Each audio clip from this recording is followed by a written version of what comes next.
অযোধ্যাতে যেদিন আমরা গিয়েছিলাম সেদিনকার ভিডিও তোমাদের সাথে কিছু শেয়ার করেছি, আর আগের ভিডিওতে তোমাদের সাথে শেয়ার করেছি, আর এই ভিডিওতে শেয়ার করছি আমাদের দ্বিতীয় দিন, অযোধ্যাতে আমাদের কাটানো দ্বিতীয় দিন।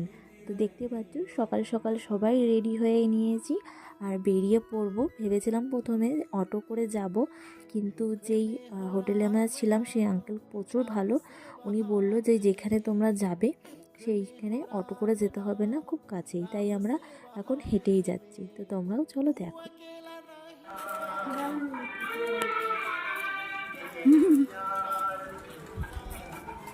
অযোধ্যাতে দ্বিতীয় দিন অবধি আমরা বুঝতে পেরে গেছিলাম অযোধ্যার কালচারটা ঠিক কীরকম, অন্য কোনো তীর্থস্থান থেকে একদমই কিন্তু আলাদা। এখানে অশ্লীল কথা তো দূরের কথা, গান পর্যন্ত কিন্তু আমি শুনতে পাইনি। ফুটুন ফুটুন।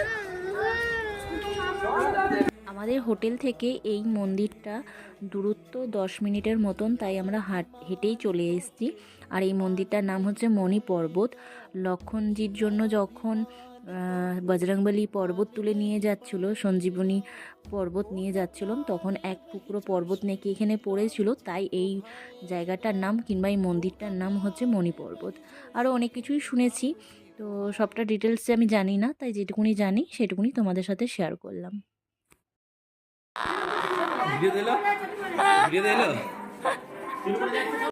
অযোধ্যায় এসে এত হনুমান দেখেছি কি বলবো, এত হনুমান আমি কোনো দিনও দেখিনি।